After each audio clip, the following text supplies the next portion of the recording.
Eu tenho muita vontade de ver, mesmo que pela televisão, mas eu tenho muita vontade de ver o Vasco campeão de um torneio grande, cara. Tipo, o Vasco ganhar uma Libertadores, uma Copa do Brasil, um Brasileiro, porque eu acho que o Rio de Janeiro não tem estrutura para o que vai acontecer. Sinceramente, não é porque é maior que a do Flamengo, mas é o acúmulo, né? Tipo, quando o Cruzeiro ganha um campeonato, é um campeonato que o Cruzeiro ganhou.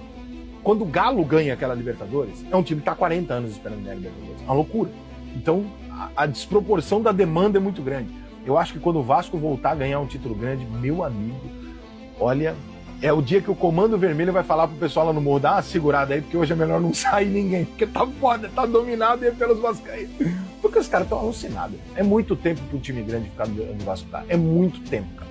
Não é uma coisinha qualquer, entendeu? É muito tempo que o Vasco tá fudido. O tamanho do Vasco é muita coisa.